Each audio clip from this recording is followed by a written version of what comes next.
الرحمن الرحیم ان هذا القرآن يهدي للتي هي أقوم وقال في مقام وننزل من القرآن ما هو شفاء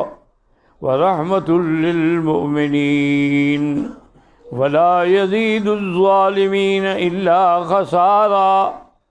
صدق الله العلي العظيم قال النبي صلى الله عليه وسلم خيركم من تعلم القرآن وعلمه أو كما قال النبي صلى الله عليه وسلم۔ برادران مکرم، مشائخ اعظام و عزیزان کرام، سب سے پہلے میں ان بچوں کو مبارکباد پیش کرتا ہوں جنہوں نے اپنے اوقات کو اللہ کے قرآن کے حفظ میں، پڑھنے میں، تلاوت میں گزارا ہے، اور ان کے مشائخ کو بھی مبارکباد دیتا ہوں کہ جنہوں نے اپنے تمام معاملات کو چھوڑ کے اللہ کے قرآن کی خدمت کے لیے اپنے آپ کو وقف کیا ہے۔ جزاہم اللہ خیر الجزا۔ یاد رکھیں کہ کتابیں تو پہلے بھی اتری ہیں حضور صلی اللہ علیہ وسلم کے زمانے سے قبل، لیکن آج تک ان کتابوں کا نام بھی نہیں ہے۔ یعنی مشہور کتابیں ہیں جیسے تورات ہے، زبور ہے، انجیل ہے، لیکن آج تک ان کتابوں کا نام، حتیٰ کہ جو لوگ اس وقت حکومت کر رہے ہیں، عیسائی ہیں، نصرانی ہیں، یہودی ہیں، ان کی پاس بھی کتابیں نہیں ہیں۔ وہ اصل کتابیں جو ہیں وہ ان کے پاس بھی نہیں ہیں، اور جو ہیں وہ ساری کی ساری غلط ہیں، اور ساری کی ساری جو ہے وہ محرف اور مغلط ہیں۔ ان کے اب لوگوں نے خود لکھی ہیں، خود بنائی ہیں، اور خود ہی ان کا نام رکھ لیا ہے۔ لیکن یہ اعجاز صرف قرآن کو ملا ہے کہ اللہ تبارک و تعالی نے اس کتاب کو جب سے اتارا ہے اس وقت سے نہیں، بلکہ لوح محفوظ میں پہلے اس کو محفوظ فرمایا۔ بل هو قرآن مجید فی لوح محفوظ، یہ وہاں محفوظ رہا کہ جس کو کوئی ہاتھ بھی نہیں لگا سکتا جب تک کہ اللہ تعالیٰ کا حکم نہ ہو، لا یمسہ الا المطہرون۔ اور پھر اس کے پڑھنے والے کون ہیں؟ اس کے پڑھنے والے اللہ کے فرشتے ہیں جو پاک ہیں، قرآن بھی پاک ہے، لوح محفوظ بھی پاک ہے، تلاوت کرنے والے بھی پاک ہیں۔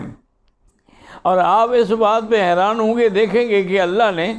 آسمانوں میں تو قرآن کے لیے لوح محفوظ کو منتخب کیا، اور جب قرآن کو اتارا انسانوں میں تو سب سے پہلے علی قلب محمد صلی اللہ علیہ وسلم، حضور کے دل کو منتخب فرمایا۔ اس لیے قرآن خود بتاتا ہے کہ نزل بہ الروح الامین علی قلبک لتکون من المنذرین، اور یہ بھی بتا دیا کہ بلسان عربی مبین۔ تو اس سے یعنی جیسے لوح محفوظ سے کوئی اعلیٰ جگہ آسمانوں میں نہیں تھی، تو قلب محمد مصطفیٰ سے کوئی اعلیٰ جگہ زمین میں نہیں تھی۔ اس لیے اللہ تبارک و تعالی نے قرآن پاک کو حضور پاک کے دل پہ اتارا ہے۔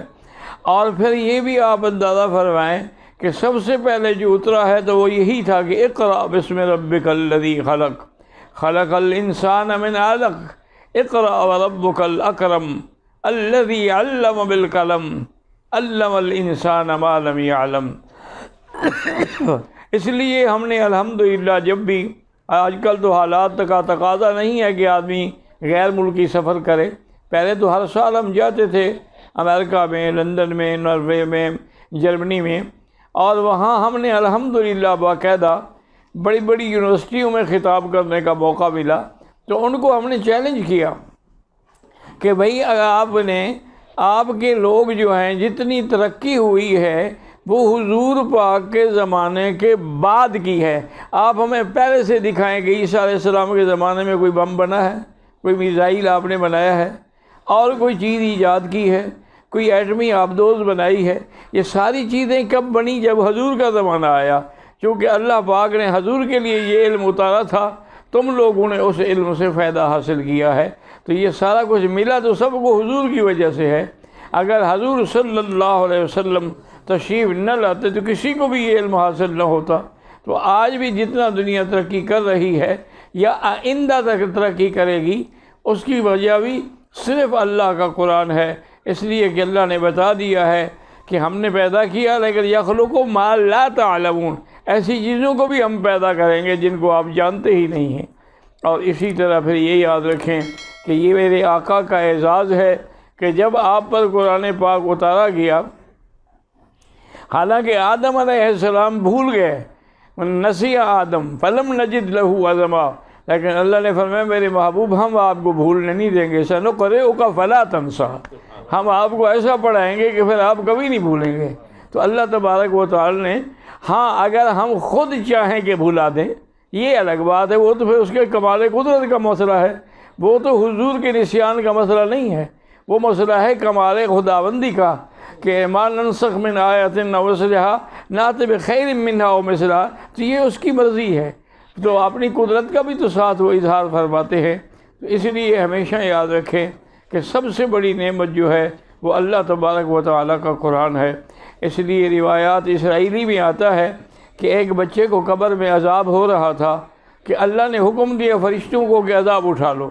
فرشتوں نے پوچھا کہ یا اللہ کیا وجہ ہے، ابھی تک تو ہو رہا تھا۔ فرمایا آج اس کا بچہ جو ہے نا، اس کے بچے کی ماں اس کو پکڑ کے مسجد میں لے گئی اور استاد سے کہا کہ اس کو پڑھاؤ، تو اس نے آج اس کو بسم اللہ الرحمن الرحیم سے سبق شروع کرایا ہے۔ تو جب شروع کرے تو اس کا بیٹا قرآن پڑھ رہا اور باپ کو عذاب دوں مجھے اچھا نہیں لگتا ہے، تو اس لیے میں نے اس کے باپ سے بھی عذاب رفع کر دیا ہے۔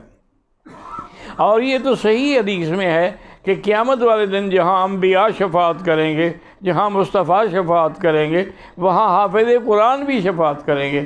اور 10 آدمیوں کے بارے میں حافظ قرآن شفاعت کرے گا، اور ان کے بارے میں الذین وجبت لہم النار، جن کے لیے جہنم کے پروانے جاری ہو چکے تھے، لیکن جب وہ سفارش کریں گے تو ان کی سفارش سے اللہ ان کو جہنم کے بجائے جنت میں بھیجیں گے۔ کہ کتنا بڑا اعزاز ہے۔ میرے آقا نے فرمایا کہ قیامت والے دن اللہ پاک حکم دیں گے کہ حافظ قرآن کے والدین کو بلایا جائے، تو ان کے والدین کو بلایا جائے گا اور ان کے سروں پہ جنت کا تاج رکھا جائے گا، اور فرمایا وہ تاج جو ہے اس کا اگر ایک موتی آج دنیا میں ظاہر کر دیں تو سورج بے نور ہو جائے گا۔ تو یہ ان کے والدین کے لیے اعزاز ہوگا، اور پھر اس کا جو اعزاز ہے وہ تو یہ ہوگا کہ اقرأ ورتقِ، کہ پڑھتے بھی جاؤ اور اپنے مدارج کو طے بھی کرتے جاؤ، جہاں جا کے ختم ہوگا وہیں تمہاری منزلت ختم ہوگی۔ تو اللہ تبارک و تعالیٰ یہ بڑی خوش نصیبی کی بات ہے۔ اسی لیے حضرت تھانوی رحمۃ اللہ علیہ نے